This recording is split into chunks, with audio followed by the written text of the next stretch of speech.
Iniciaremos dando una breve explicación de lo que es la Sagrada Escritura, para así poder adentrarnos en el tema. Muchas veces nos preguntamos por qué existen varias Biblias o por qué cada persona le da una interpretación distinta.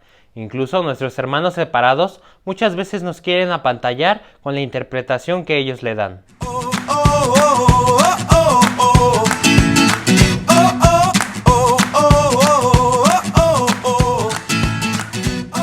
La Biblia no es un libro más, no es algo que enriquece el intelecto, sino que es la palabra viva de Dios.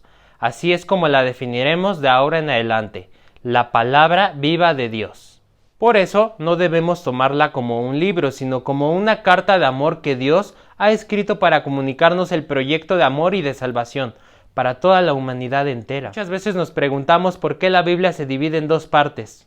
Respondiendo a esta pregunta, vamos a aclararlo. El Antiguo Testamento lo definiremos como la creación y voluntad de Dios, su alianza con el hombre, de que mandaría un Salvador a liberarnos del pecado, una esperanza de fe, una esperanza de nacer a una vida nueva. El conjunto de los primeros 5 libros de la Biblia, los traductores griegos dieron el nombre de Pentateuco, lo que los judíos llaman Torah. Y el Nuevo Testamento se cumple lo que Dios había prometido. Esa promesa que nos hizo anteriormente en el Antiguo Testamento se cumple, que es la venida del Salvador. Se cumple y nace Jesús de Nazaret. Por eso, el nacimiento de Cristo marca este cambio, pues de ahí en adelante tendremos a alguien a quien seguir, y es Cristo, imitando sus acciones ante el hermano que amamos, como el hermano que habla mal de nosotros también. Es importante distinguir que se encuentra formada por 73 libros, 46 del Antiguo Testamento y 27 del Nuevo Testamento, escritos en distintas comunidades, ciudades, tiempos, idiomas. Por tanto, la interpretación se dificulta más, pues no podemos dar una interpretación literaria, tal cual en el mundo en el que actualmente vivimos. Para la composición de la Biblia se emplearon 3 lenguas. El hebreo, escrito casi todo el Antiguo Testamento, era la lengua propia del pueblo de Israel. El arameo comenzó a introducirse en Israel hacia los siglos 3 y 4 a.C. y tomó tal fuerza que llegó a suplantar la lengua hebrea, pues es más antigua que esta. Y el griego. Fueron escritos algunos libros del Antiguo Testamento, pero no el griego clásico, sino un griego popular, que usaba el hombre cotidiano, y se generalizó después de la conquista gracias a Alejandro Magno. Sabiendo esto, ahora imagínate interpretar el significado de los textos bíblicos inspirados por Dios en aquellos siglos, en países lejanos. Pues por eso no debemos abrir la Biblia y querer interpretarla como queramos, y menos sin ayuda del Espíritu Santo. Porque corremos el riesgo de caer en fundamentalismos, como muchos de las sectas protestantes. Pondremos un ejemplo.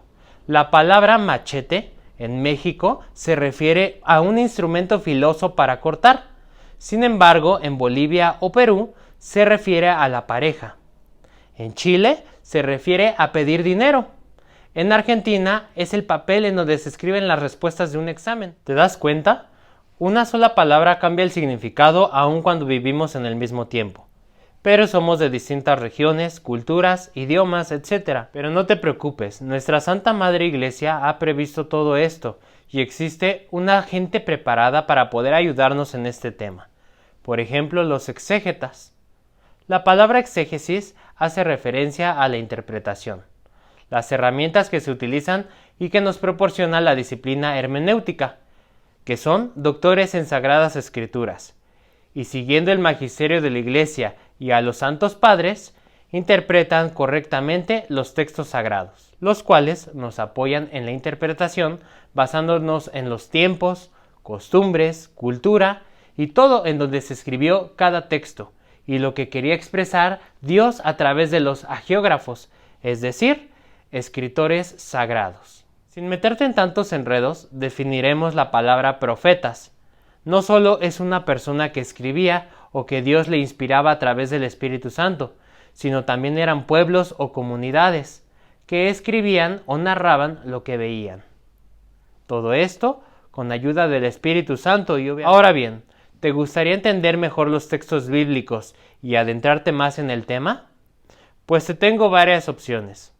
Antes de continuar, quiero invitarte rápidamente a que te suscribas al canal. En la parte de abajo está el botoncito que dice suscribir. Le das clic y automáticamente cada semana te estarán llegando los videos como los vayamos subiendo. Esto es simplemente una nueva forma de conocer a Jesús. En la Santa Misa se leen algunas de las lecturas y salmos, y el sacerdote en la homilía nos expresa el significado de esa palabra que Dios nos dice, expresado en nuestro mundo actual, en lo que nuestra humanidad está pasando por esta vida actual.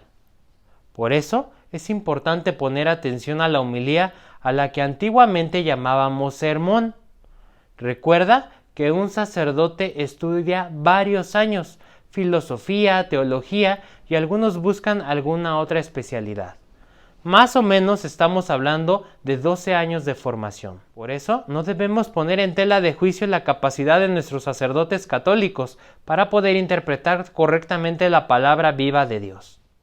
Por eso debemos ir con gusto a la Santa Misa y poner atención a la homilía, que domingo a domingo el sacerdote nos prepara con mucho amor para hablarnos del mensaje de Dios. Y la otra opción que existe para saber más de la palabra viva de Dios es en tantos grupos eclesiales que existen en las parroquias y que dedican el estudio de la Biblia, además de licenciaturas, cursos, diplomados y más que existen sobre las Sagradas Escrituras. Un tema apasionante y que nos permite saber, conocer, aprender mucho más de Dios y de nuestra religión. Por eso recuerda la frase de San Agustín: nadie ama lo que no conoce. Por ejemplo, un novio cuando se enamora de una mujer, la ve, investiga sobre ella y lo que le gusta, lo que no le gusta, quiénes son sus amigas, a dónde va, todo. Y así es como se va a enamorar rápidamente de ella. Pues así debemos hacerlo con Dios, hermanos. Conocerlo, investigar, saber todo sobre Él para poder enamorarnos de Dios. Prepararnos continuamente para así poder corresponderle a ese amor que Él nos tiene. Proponte tener ese contacto con Él mediante la Santa Biblia, que es simplemente la revelación de Él mismo, la revelación de Dios ante nosotros. Ahí lo tienes.